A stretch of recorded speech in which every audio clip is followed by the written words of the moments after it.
Okay. Thank you so much, Colonel Bowe. Charles Atkeison, Examiner.com, SpaceOnShoes.com. First, I want to ask you about your childhood here in Atlanta. Education, sports were strong focuses for you. Do you feel the two became interwoven as you grew up and matured? Yeah, absolutely. I think all aspects of life are interwoven. You can see parts of life in everything that you do, and it's one of the ways when I've grown up I tried to pick different things, and it's amazing how life is connected. And you've probably seen some of the shows like Connections is one I can think of, on a PBS show where they take different things that seem totally unrelated and actually bring them together, and that's kind of how I think life is. And so yes, I think sports, how you operate as a team. I mean, you think of how a sports team is. Well, when you look at it, the team when we're in space, you see astronauts, but we're talking on the radios to a whole team on the ground, and then they have other teams that are working for the control center, and then there are other teams that are making things. So all these things that you learn in sports, a lot of the, how to be a winning team, those same skills of dedication, determination, when things don't go right, being able to, get yourself out there, not give up, and press back forward. Those are the same type of skills that you have when you're working out in space. You have some challenge out there, and you got to get through. And it is amazing to see the dedication and the teamwork that it takes for people to get the job done. Now you're back from your second space flight. Share with me how the loss of Tim Copra from your crew and the continued external tank cracks affected how you and your crew trained in those last months. Well, talking about Tim, it was very unfortunate. He had a bike accident and broke his hip, and we were so close to flight that he wouldn't have enough time to recover by the time we needed to fly the mission. And, I can't say enough great things about Tim. His work that got our spacewalks ready, the things that, a great friend and a great comrade making these things happen. The challenge, Tim actually, again, getting back to the team thing that we were talking about, I can't think of a better team player. He actually designed those EVAs. So when Steve Bowen, who was his replacement, came in, and he actually flew on me on my first flight, Steve did, came on board. His task, because he didn't have enough time to train all the things that Tim had trained in, but we needed someone to do that, the two spacewalks we were doing. So Tim and Steve actually worked hand in hand, working together to go out the door. And Tim, I don't know if you've seen the pictures, but he was actually in mission control at the time with this thing. And so I can't think of a better, obviously Tim wishes he was there and had the opportunity to do it, but still was there supporting us and supporting the team, getting the job done when we're out there playing the game. So, very impressed with Tim. Now, moments before boarding Discovery, all of us smiled during your crew huddle there at the base of the launch pad, just hours before liftoff. What were your thoughts? Can you share your feelings and maybe a comment or two that was said? Basically we were just having a huddle as a team. We just said a quick prayer and just said, looking forward to the mission and, to let us do well. And, it's a good way to get ready for the mission and kind of give us some focus just before we get on the rocket to go. Well, as you went up and during the shuttle launch, talk about what the pilot's doing during the ascent. The pilot is basically operating all the major systems that are on the shuttle that have to do the main engines. That have the switches for shutting down the engines, starting the engines. Any type of leaks or other things. Those are of course I monitor the systems for the main engines as they're going uphill. I also run the electrical switches, all the electrical power switches that we have on one side. The auxiliary power units right now, Endeavor's waiting you off the pad. You've probably heard a little bit about the APU. We have a heater string on APU-1, and if we would have launched with that problem, we would have been A-OK.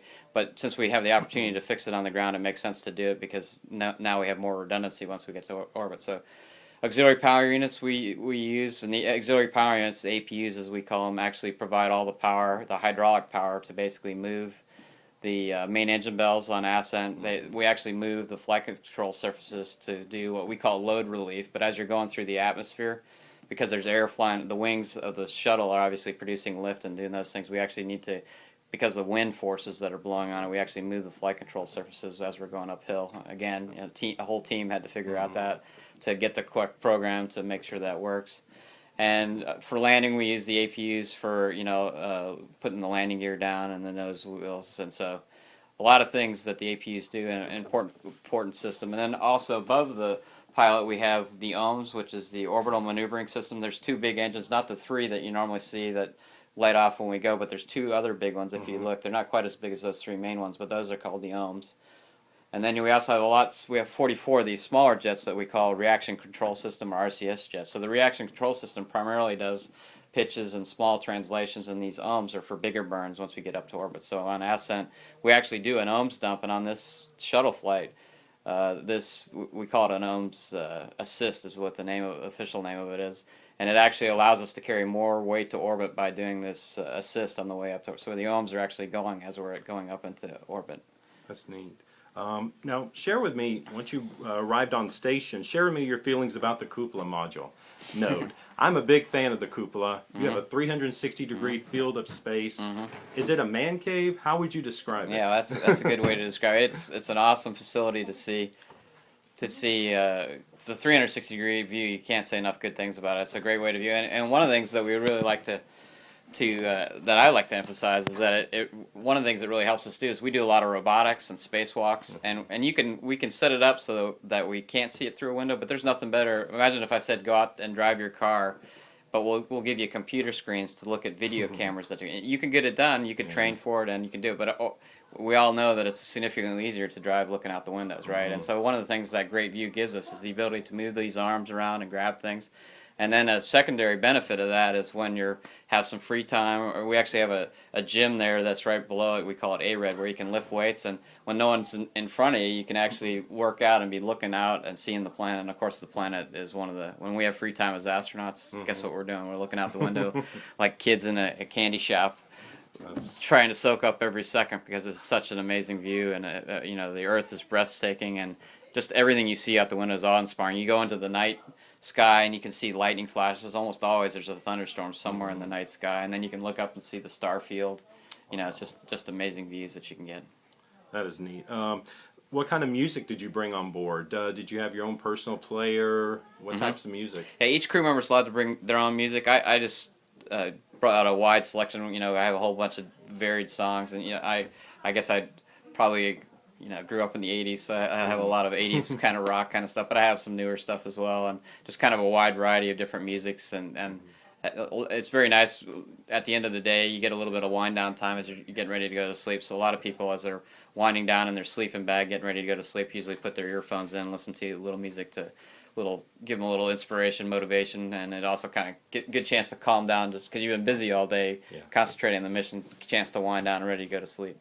Now, after undocking from space station, you flew Discovery. You had your chance to fly Discovery around the outpost before heading home. What was on your mind as you navigate what I call the white dove on the ocean of space there? I haven't heard that term, the white dove. That's a good, well put. But the ship is amazingly big. We were actually, when we were docked, probably the biggest the space station is going to be in the near future, because we had the space shuttle up there, and we had the ATV, automated transfer vehicle, a European vehicle. We had the Japanese HTV, which we reached out and grappled with and put on top. So again, these are two very big vehicles on board, so volume. And we just attached the last module that's going on the space station in the near future. And then we also had the Russian vehicles. We had two Soyuzes for the space station crew on board, as well as a Progress. So if you think about it, we had European Space Agency, we had the Russians, and we had the Japanese, and we had the United States. 4 different vehicles. It's a first that's ever happened, and the volume and the weight of the station is going to be the biggest for the foreseeable future. So pretty neat. And as we're flying around, we actually take the vehicle out, and we undock, and Discovery flies. I mean, just a dream. She's a dream ship, a dream machine. That's the way I like to say, and flies very well, very responsive when you put in the controls. And one thing you can't really reproduce on the ground very well is just the boom of when those reaction control systems, when you put them. It's just such a deep bass. If you like music and you like the sound of the bass sound, it's just such a and you really can't capture it with audio. It's just a feeling, basically, as it goes off. And it's nice when you put in an input, you can feel the response, and you can look out the window and see as she reacts. And then, the team, us as well as the mission control, we're all, looking at the vehicle, admiring the view, and we have the beautiful Earth underneath us.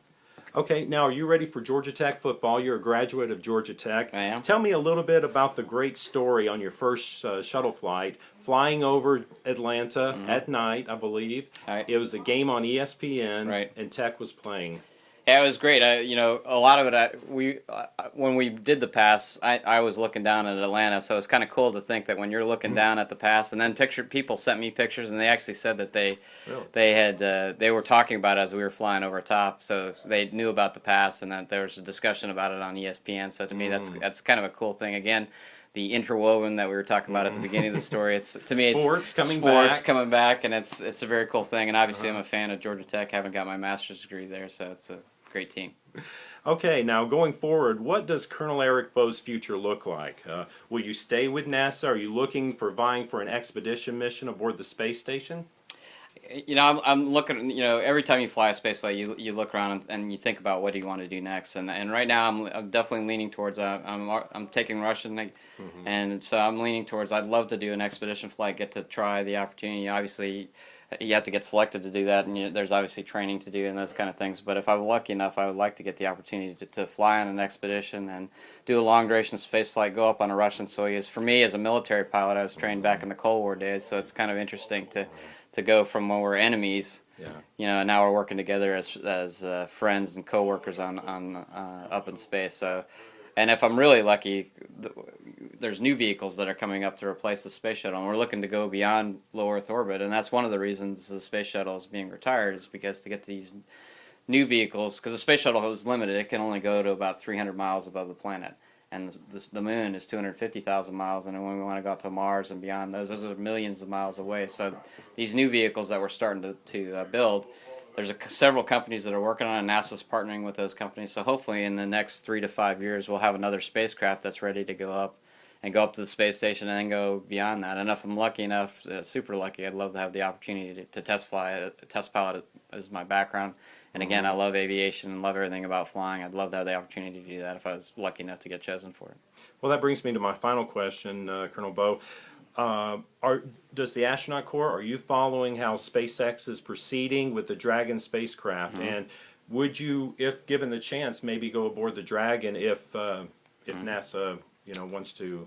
We have a whole bunch of different companies, and actually NASA just released to 4 different companies, and they're all working at, obviously the more the merrier is the way I look at it as an astronaut. The more, to me, when we're the most successful as an astronaut is when space travel is accessible by everyone. And then NASA can focus on, going even farther beyond and keep pressing the bounds of where we're going. So I'd like to see what happened with aviation back in the day. Aviation really took off between World War I and World War II, and that's because someone says, hey, we need to move this piece of mail from point A to point B. And then people said, well, I want it in the weather, I want it at night, so now you have to have more runways, you got to have instruments, and all those things really advanced the airplane. Well, same thing with space. The commercialization of space is all these different companies are kind of at that point, and we can see there's interest in just doing visiting space, getting the opportunity to go up suborbital and look at things. There's people that want to do it, and there'll be other things that people want to do as we continue on. There's all kinds of different things, and someday I have no doubt that we'll have people living on the moon and people going to Mars, and you'll be like you are at the airport. When I flew out here to Atlanta after my trip, it's always fun to look at people, and they get on airplanes and they don't really think about it. They just they're looking at the watch. They're going to get there. Oops, we're going to get on, get off. But it's only been 100 years since we even had the first airplanes flying, and here we are. Now we're using them like there's nothing to them. Same with the technology that you're recording me on a small computer sitting in front of me, and it's amazing to me. We take these things for granted once you have them, and someday we'll be flying to the moon, and people, you mean there was a time we didn't go to the moon? And I see those days coming. So long way around to answer your question, I'd love to fly on SpaceX and all the other companies that are competing out there. We have astronauts actually going out to all these different companies and working with them to help them and then get inputs and working back and forth. So it's a team effort working together with all these different companies. And whatever company NASA finally actually partners up, and a good chance there'll be more than one. Be more than happy to whichever one of those companies it is to go fly in their new vehicle, and they'll probably have their own astronauts that actually fly the vehicle. We'll probably have our own astronauts, and it'll be some kind of working together to try to get that vehicle tested and flown, and maybe we'll have separate NASA flights, or maybe we'll work together. These are really great questions. These are things that remain for the future, but it's very exciting that we have the chance, and that we have all these companies that are working on it to have the opportunity to go do it. Interwoven. Coming together. Well done. on the threshold of the future. So, Colonel Bowe, thank you so much. I appreciate your time. You bet. Thank you. Quite welcome.